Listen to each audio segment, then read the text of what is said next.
I am doing great. How are you doing? Good, good. We want to talk today about finding meaning at work. And times are tough economically speaking. We've had a recession these last few years, and unemployment's been pretty high.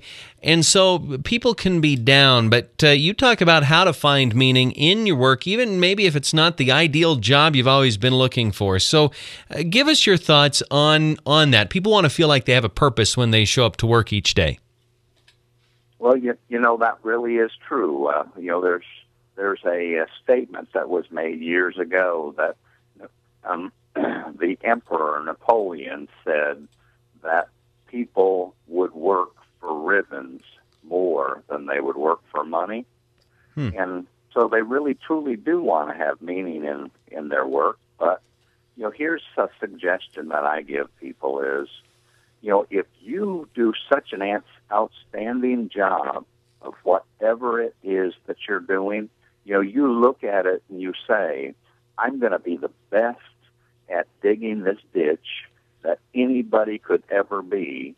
And if you have that kind of an attitude and you produce that kind of an output, you're going to have many more opportunities, even though digging the ditch isn't the opportunity you want.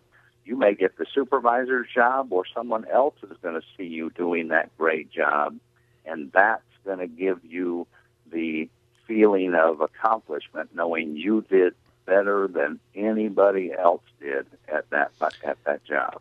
So basically, it's having a positive outlook and working toward being the best at whatever you're doing.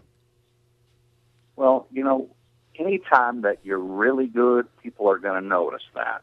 And anytime they notice that, that's going to make you feel good all over again, because somebody noticed that you went the extra mile, and especially if you in a job that other people may feel like, well, I know that's not what he's looking for or she's looking for, but look at the job they're doing.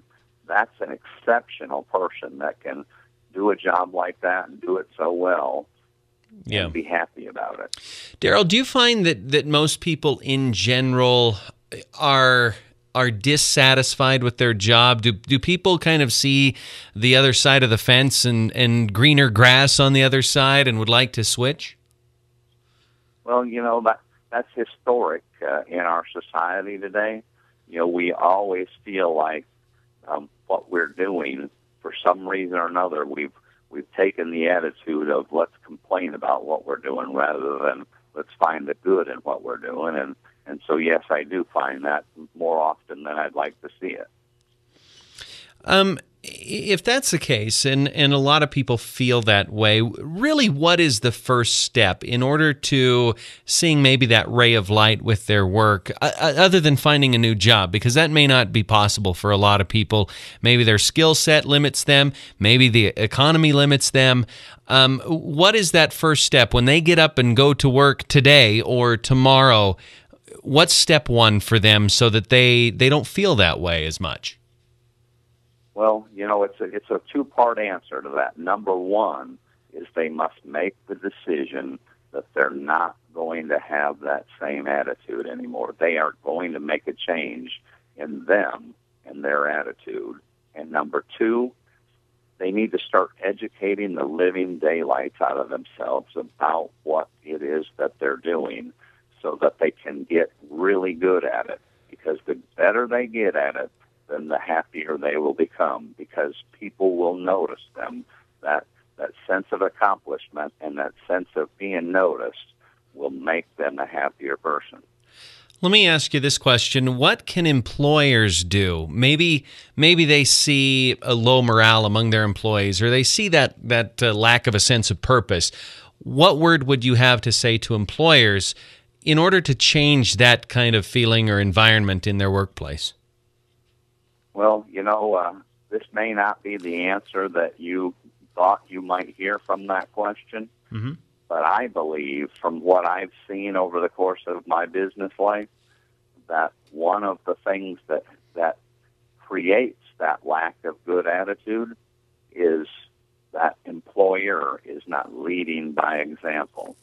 You can't say do a great job, do everything right, really go the extra mile, and then you spend most of your days on the golf course, and then those employees start saying, why should I care if he doesn't care, or why should I care if she doesn't care? Our guest this morning... Lead by example. Go ahead. Our guest this morning... I just said lead by example. Sure. And I think that is great advice. Darrell, we are out of time. Darrell Knoch is the author of Mastering a Healthy Self-Image, the guidebook to real happiness and enormous success. Darrell, your website and the best way for people to get a hold of your book.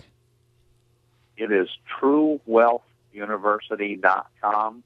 And if they go out to truewealthuniversity.com, it'll tell them where they can find the book. Darrell, thank you for your time this morning. Appreciate it. I really appreciate you also.